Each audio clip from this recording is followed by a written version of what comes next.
ಗೌಡ ಸಾರಸ್ವತ ಬ್ರಾಹ್ಮಣರು ಶ್ರೀಕೃಷ್ಣ ಜನ್ಮಾಷ್ಟಮಿಯಂದು ವ್ರತಾಚರಣೆಯ ಪ್ರಯುಕ್ತ ಮುಂಜಾನೆಯಿಂದ ರಾತ್ರಿ ಚಂದ್ರೋದಯದ ತನಕ ಉಪವಾಸವಿರುತ್ತಾರೆ.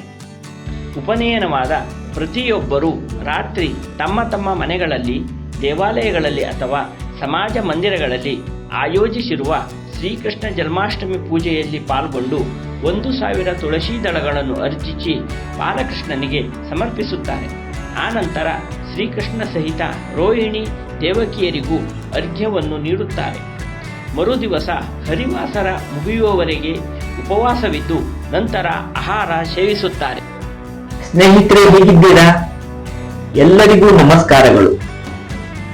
ನಮ್ಮ ಸಂಸ್ಕೃತಿ, ನಮ್ಮ ಹೆಮ್ಮೆಯನ್ನು ಬೆಳೆಸುವ ಸರಸ್ವತಿ ಪ್ರಭಾ ಚಾನೆಲ್ನ ಮತ್ತೊಂದು ಯೂಟ್ಯೂಬ್ ವಿಡಿಯೋಕ್ಕೆ ತಮಗೆಲ್ಲರಿಗೂ ಸ್ವಾಗತ, ಸುಸ್ವಾಗತ.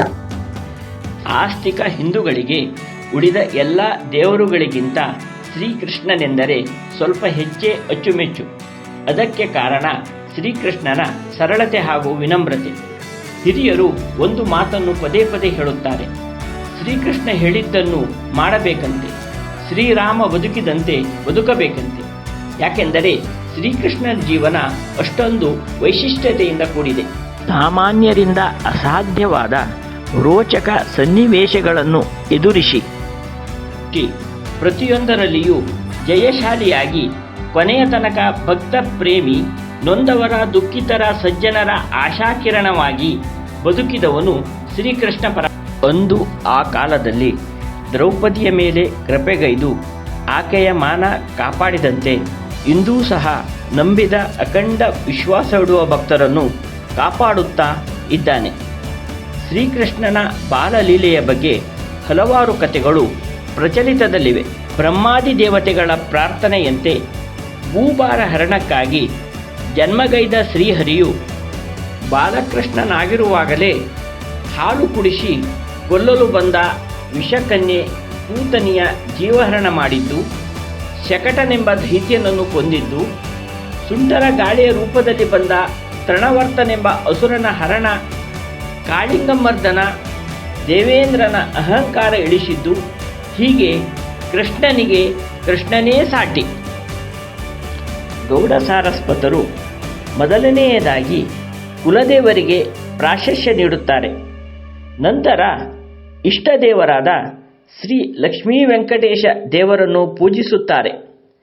ನಿರಂತರ ಪರಿಶ್ರಮಿಗಳು ಹಾಗೂ ಸ್ವಾಭಿಮಾನಿಗಳು ಆದ ಗೌಡ ಸಾರಸ್ವತರಿಗೆ ಆ ಕಾರಣದಿಂದ ಶ್ರೀ ಮಹಾಲಕ್ಷ್ಮಿಯ ಕೃಪಾ ಕಟಾಕ್ಷವು ಬಹುಬೇಗನೆ ಆಗುತ್ತದೆ. ಅದರಂತೆ ಗೌಡ ಸಾರಸ್ವತರು ಪೂಜಿಸುವ ಮತ್ತೋರ್ವ ದೇವರೆಂದರೆ ಶ್ರೀಕೃಷ್ಣ ಪರಮಾತ್ಮ. ಅದರಲ್ಲೂ ಬಾಲವೃದ್ಧರಾದಿಯಾಗಿ ಎಲ್ಲರಿಗೂ ಬಾಲಕೃಷ್ಣನೆಂದರೆ ಪಂಚಪ್ರಾಣ. ಬಾಲಕೃಷ್ಣನ ಪ್ರೀತ್ಯರ್ಥವಾಗಿ ಗೌಡ ಸಾರಸ್ವತ ಸಮಾಜ ಬಾಂಧವರು ಪ್ರತಿ ವರ್ಷ ಶ್ರಾವಣ ತಿಂಗಳ ಕೃಷ್ಣ ಪಕ್ಷದ ಅಷ್ಟಮಿಯ ದಿವಸ ಆಚರಿಸುವ ಶ್ರೀಕೃಷ್ಣ ಜನ್ಮಾಷ್ಟಮಿ ವ್ರತವೂ ಸಹ ಅಷ್ಟೇ ವೈಶಿಷ್ಟ್ಯಪೂರ್ಣವಾಗಿರುತ್ತದೆ. ಶ್ರೀಕೃಷ್ಣ ಜನ್ಮಾಷ್ಟಮಿಯನ್ನು ಪ್ರತಿಯೋರ್ವ ಹಿಂದೂಗಳ ಮನೆಯಲ್ಲಿ ವಿಜೃಂಭಣೆಯಿಂದ ಆಚರಿಸುತ್ತಾರೆ. ಕರಾವಳಿ ಭಾಗದಲ್ಲಿ ಹಬ್ಬದ ಹಿಂದಿನ ದಿವಸ ಅಕ್ಕಿ ರೊಟ್ಟಿ ಹಾಗೂ ಪತ್ರೋಡೆ ಮಾಡುವ ಕ್ರಮವಿದೆ.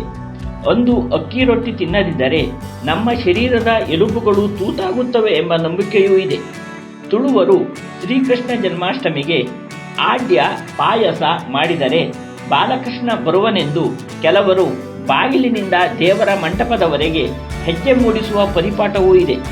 ಶ್ರೀಕೃಷ್ಣನ ದೇವಾಲಯಗಳಲ್ಲಂತೂ ಆ ದಿವಸ ವಿಜೃಂಭಣೆಯ ಉತ್ಸವಗಳು ನಡೆಯುತ್ತವೆ. ಗೌಡ ಸಾರಸ್ವತರು ಆ ದಿನ ಮುಂಜಾನೆ ಸ್ನಾನಗೈದು ತುಳಸಿ ಗಿಡಗಳಿಂದ ತುಳಸಿ ದಳವನ್ನು ಬೇರ್ಪಡಿಸುತ್ತಾರೆ. ಪೂಜೆಗಾಗಿ ಸಂಪಿಗೆ, ಬಿಲ್ವಪತ್ರೆ, ಔದಂಬರ, ಸೇವಂತಿಗೆ, ಆಲ ಸಹಿತ 12 ಬಗೆಯ ಗಿಡಗಳ ಎಲೆಗಳನ್ನು ಸಂಗ್ರಹಿಸುತ್ತಾರೆ. ಹಾಗೆಯೇ ಕೇತಕಿ, ಕಮಲ, ಮಲ್ಲಿಗೆ, ಜಾಜಿ, ಕರವೀರ, ಪಾರಿಜಾತ ಸಹಿತ 12 ಬಗೆಯ ಹೂಗಳನ್ನು ಸಂಗ್ರಹಿಸುತ್ತಾರೆ. ತುಳಸಿಯ ದಳಗಳೊಂದಿಗೆ ಪತ್ರೆ, ಹೂಗಳನ್ನು ತೊಳೆದಿಡುತ್ತಾರೆ. ರಾತ್ರಿಯಾಗುತ್ತಿದ್ದಂತೆ ಪುನಃ ತಲೆಸ್ನಾನಗೈದು ಶ್ರೀಕೃಷ್ಣನ ವಿಗ್ರಹ ಅಥವಾ ಫೋಟೋವನ್ನು ದೇವರ ಮಂಟಪದಲ್ಲಿ ತಾವರೆ ಎಲೆಯ ಮೇಲೆ ಪ್ರತಿಷ್ಠಾಪಿಸುತ್ತಾರೆ. ಶ್ರೀಕೃಷ್ಣನನ್ನು ವಿವಿಧ ಪುಷ್ಪ ಹಾಗೂ ಪತ್ರಗಳಿಂದ ಅಲಂಕರಿಸುತ್ತಾರೆ. ಮಂಟಪದ ಮುಂದೆ ಕಮಲದ ಅಥವಾ ಬಾಳೆಯ ಎಲೆಯನ್ನು ಹಾಸಿ ಮೊದಲು ಪತ್ರ ಪೂಜಾ ಹಾಗೂ ಪುಷ್ಪ ಪೂಜೆಯನ್ನು ನೆರವೇರಿಸುತ್ತಾರೆ. ಆ ನಂತರ ಸಹಸ್ರನಾಮಾಷ್ಟೋತ್ತರ ಶತನಾಮಾವಳಿ ಪೂಜಾವನ್ನು ಅಷ್ಟೇ ಸಂಖ್ಯೆಯ ತುಳಸಿ ದಳಗಳ ಸಮರ್ಪಣೆಯೊಂದಿಗೆ ನಡೆಸಲಾಗುತ್ತದೆ. ನಂತರ ಧೂಪ ದೀಪ ನೈವೇದ್ಯಗಳು ನಡೆಯುತ್ತವೆ. ಮಂಗಳಾರತಿ, ಮಂತ್ರಪುಷ್ಪಾಂಜಲಿ, ಪ್ರದಕ್ಷಿಣೆ, ನಮಸ್ಕಾರ ವಿಧಿಗಳು ನಡೆಯುತ್ತವೆ. ಶ್ರೀಕೃಷ್ಣ ಜನ್ಮಾಷ್ಟಮಿಯ ಕೊನೆಯ ಧಾರ್ಮಿಕ ವಿಧಿ ಎಂದರೆ ಕೃಷ್ಣ ಮತ್ತು ಚಂದ್ರರಿಗೆ ಅರ್ಘ್ಯವನ್ನು ನೀಡುವುದು. ಶ್ರೀಕೃಷ್ಣ ಜನ್ಮಾಷ್ಟಮಿ ವ್ರತದ ಪೂರ್ಣ ಫಲ ದೊರೆಯಬೇಕಾದರೆ ಅರ್ಘ್ಯವನ್ನು ನೀಡಲೇಬೇಕಂತೆ. ಅರ್ಘ್ಯವನ್ನು ಶ್ರೀಕೃಷ್ಣ ಜನ್ಮಾಷ್ಟಮಿಯ ದಿವಸ ರಾತ್ರಿ ಚಂದ್ರೋದಯ ಆದ ನಂತರ ನೀಡಬೇಕೆನ್ನುವ ನಿಯಮವಿದೆ. ಅರ್ಘ್ಯ ನೀಡಬಯಸುವ ಹೆಣ್ಣು ಮಕ್ಕಳು ಸಹ ದಿವಸ ಪೂರ್ತಿ ಉಪವಾಸದಿಂದಿರುತ್ತಾರೆ. ಶ್ರೀಕೃಷ್ಣನ ನೈವೇದ್ಯಕ್ಕೆ ಹಣ್ಣುಕಾಯಿ, ವಿವಿಧ ಥರದ ಉಂಡೆಗಳು, ಪಂಚಕಜ್ಜಾಯ, ಫಲವಸ್ತುಗಳು, ಕಡಲೆಕಾಳು ಪಲ್ಯ, ಹೆಸರುಬೇಳೆ ಪಲ್ಯ, ಮೊಸರವಲಕ್ಕಿ, ಹಸಿಶುಂಠಿ ಹಾಕಿರುವ ಅಳುವತಿಗಳನ್ನು ಮಾಡಿರುತ್ತಾರೆ. ಮರುದಿವಸ ರೋಹಿಣಿ ನಕ್ಷತ್ರ ಇರುವವರೆಗೆ ಹರಿವಾಸರ ಇರುತ್ತದೆ. ಅಲ್ಲಿಯ ತನಕ ಉಪವಾಸವಿದ್ದು ದ್ವಾದಶಿ ಬಂದ ನಂತರ ಊಟ ಮಾಡುತ್ತಾರೆ. ತಲಾಂತರಗಳಿಂದ ಶ್ರೀಕೃಷ್ಣ ಜನ್ಮಾಷ್ಟಮಿಯನ್ನು ಪರಂಪರೆಯಂತೆ ಆಚರಿಸಿಕೊಂಡು ಬಂದಿರುವ ಗೌಡ ಸಾರಸ್ವತರ ಧಾರ್ಮಿಕ ಪ್ರಜ್ಞೆ, ಸಂಸ್ಕೃತಿಯ ಲಕ್ಷಣೆಯ ಹಾಯಿಗೋಲು ಎಂದರೆ ತಪ್ಪಾಗಲಾರದು. ತುಂಟ ಬಾಲಕೃಷ್ಣನು ಎಲ್ಲರನ್ನೂ ಹರಸಲಿ. ಶ್ರೀಕೃಷ್ಣನ ನೆಲೆವೀಡಾದ ಉಡುಪಿ, ಮಥುರಾ ಹಾಗೂ ದೇಶಾದ್ಯಂತ ಹೊರದೇಶಗಳಲ್ಲಿ ಇರುವ ಎಲ್ಲ ಕೃಷ್ಣನ ದೇವಾಲಯಗಳಲ್ಲಿ ಶ್ರೀಕೃಷ್ಣ ಜನ್ಮಾಷ್ಟಮಿಯನ್ನು ಹಲವಾರು ವೈವಿಧ್ಯಮಯ ಉತ್ಸವ, ಧಾರ್ಮಿಕ, ಸಾಂಸ್ಕೃತಿಕ ಕಾರ್ಯಕ್ರಮಗಳೊಂದಿಗೆ ವಿಜೃಂಭಣೆಯಿಂದ ಆಚರಿಸುತ್ತಾರೆ. ಉಡುಪಿಯಲ್ಲಿ ಶ್ರೀಕೃಷ್ಣ ಜನ್ಮಾಷ್ಟಮಿಯ ಮರುದಿವಸ ನಡೆಯುವ ಮೊಸರು ಕುಡಿಕೆ ಉತ್ಸವದಲ್ಲಿ ಪಾಲ್ಗೊಳ್ಳಲು ದೇಶಾದ್ಯಂತದಿಂದ ಲಕ್ಷಾಂತರ ಭಕ್ತರು ಸೇರಿ ಸಂಭ್ರಮಿಸುತ್ತಾರೆ.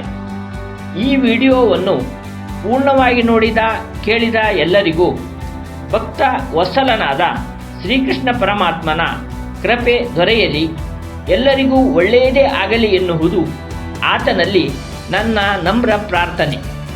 ಸ್ನೇಹಿತರೆ, ಈ ತನಕ ನಮ್ಮ ಚಾನಲ್ಗೆ ಸಬ್ಸ್ಕ್ರೈಬ್ ಆಗದೇ ಇದ್ದವರು ಈಗಲೇ ಸಬ್ಸ್ಕ್ರೈಬ್ ಆಗಿ ಪ್ರೋತ್ಸಾಹಿಸಬೇಕಾಗಿ ನಮ್ರ ಕೋರಿಕೆ. ಎಲ್ಲರಿಗೂ ವಂದನೆಗಳು.